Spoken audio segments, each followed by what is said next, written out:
How long would it take to make a moai? Approximately a year. It's a lot of hard work. Huh. Maybe I'll help Jose. Maybe we'll knock it down to 6 months.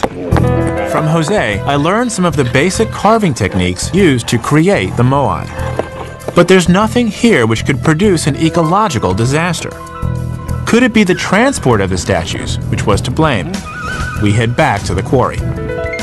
Sergio shows me one of the most amazing sights of the island. Massive, half-finished moai, some over 60 feet tall, still encased in the rock from which they were being carved.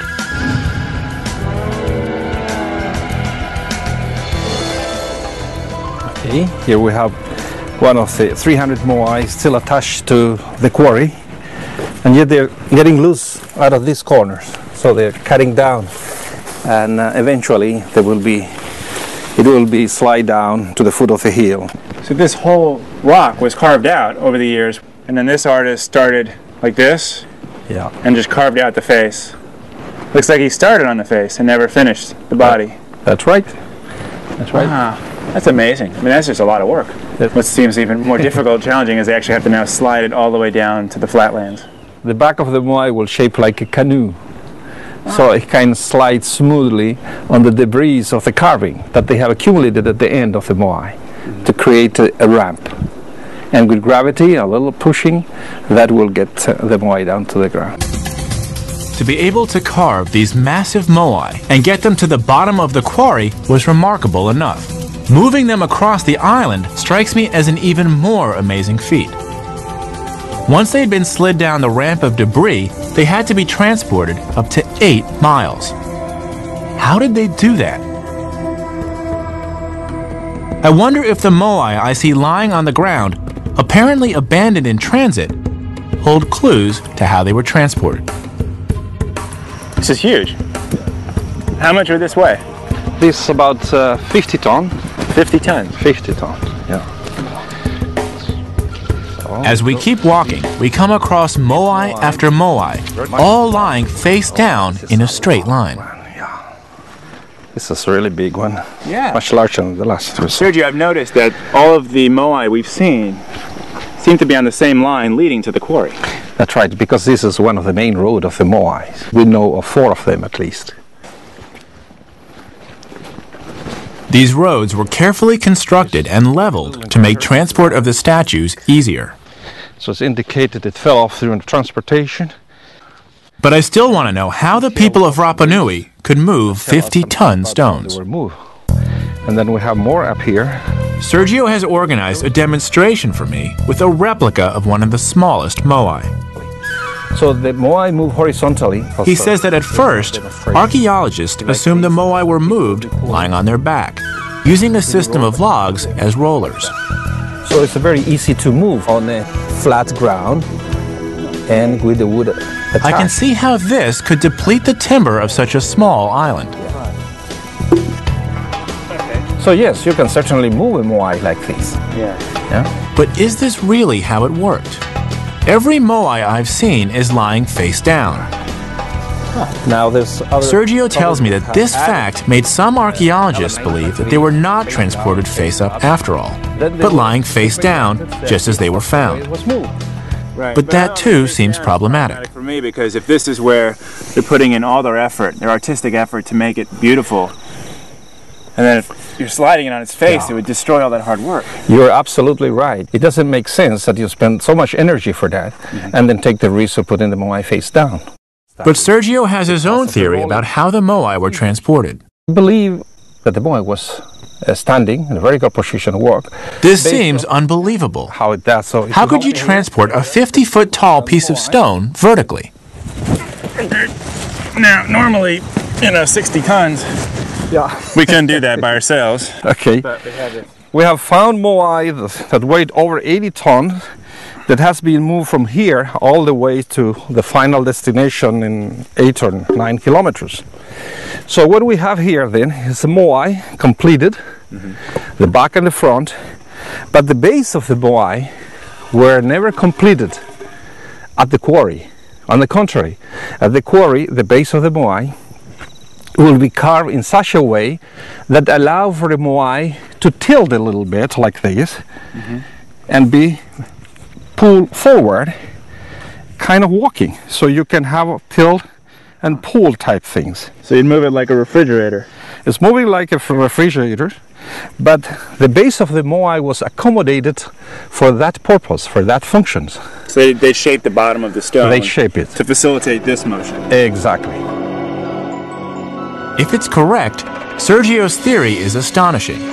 Teams of men pulling on ropes were able to set up a carefully controlled rocking motion, which walked the upright Moai forward.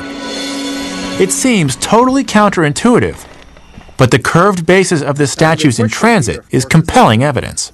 If the Moai were transported horizontally, why to bother to prepare the base of the Moai in such a way that allow the rocking?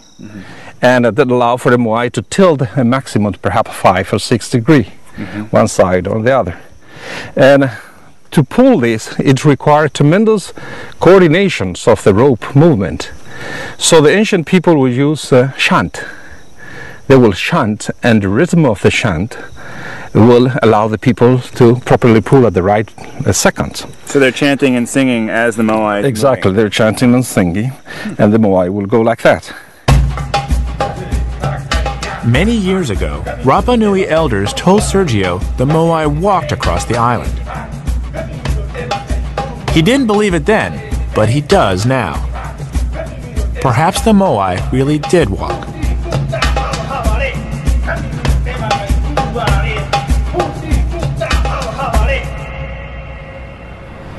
If this is true, it has huge significance for understanding the disaster which apparently overtook the island in the centuries before Europeans arrived. I wondered if Moai transport demanded so much timber that it could have deforested the island. But transporting the Moai vertically would have required very little timber. The Moai and the ancestor cult could not have deforested the island alone.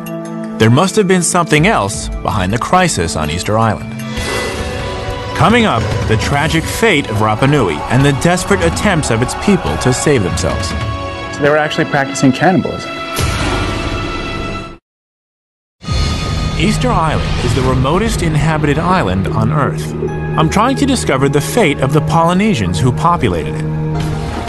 Pollen analysis has shown that when Hotumatua and his pioneers arrived in the 5th century AD, the island was thickly forested. 1,000 years later, it was almost bare, and many of the Moai were abandoned. What was behind these events? I'm hoping that Easter Island specialist Jose Letelier can shed some light on the mystery. He wants to show me important evidence that by the 16th century, people were fortifying themselves underground. Against what?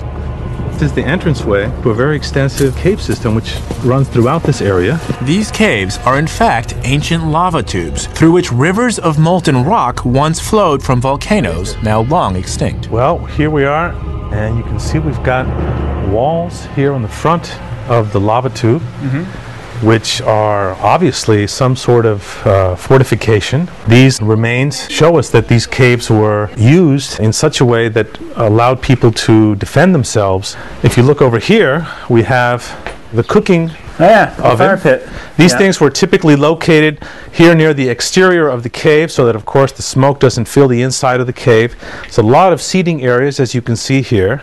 So when does this home date to?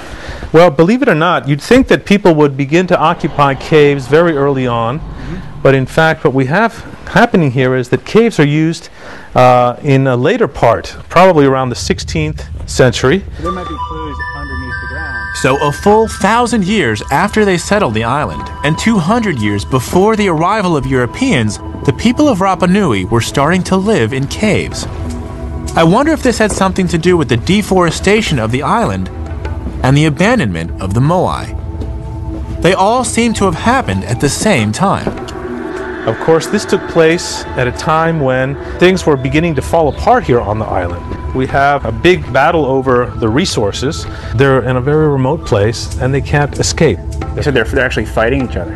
They're at war amongst each other. Finally, the pieces of the puzzle begin to come together. Jose explains to me that by the 16th century, warfare and raiding were endemic on the island.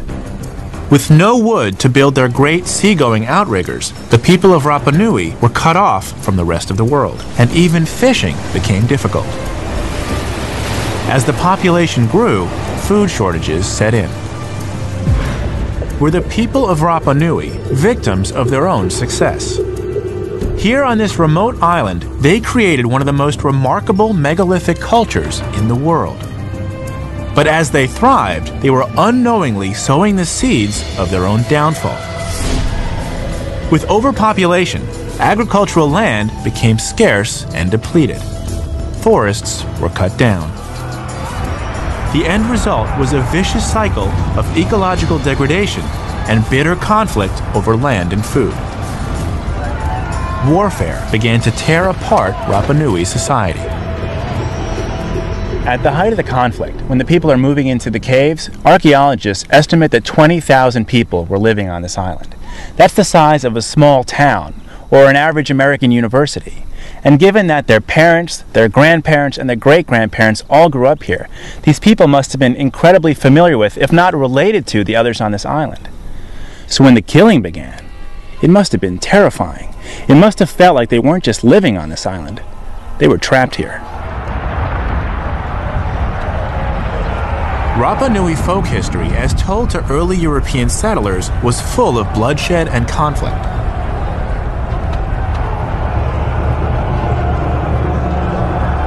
Location names all over the island commemorated grisly events, like the place they call Anakai Tagata.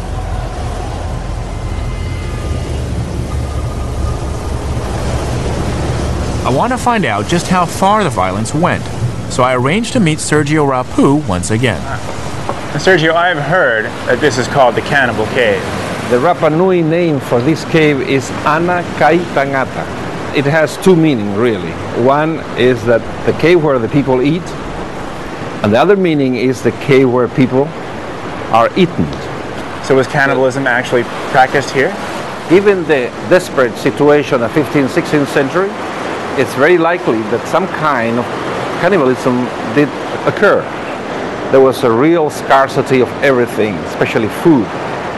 And so it could very well be that cannibalism was present at that time. Whether they really practiced cannibalism or not, the picture I'm getting of Rapa Nui society in the 15th and 16th centuries is a very grim one. It's backed up by a reproduction, I find, of a new type of moai created at that time. As the people of Rapa Nui faced the new priorities of survival, moai construction ceased. But one craftsman created a new art form which captured the grim realities of their situation. It was called the Moai Kavakapa. These skeletal, grimacing figures carved in wood were created only in the warfare years on Rapa Nui, when starvation and death must have seemed ever present. They're small because by this time only small pieces of wood were available on the island.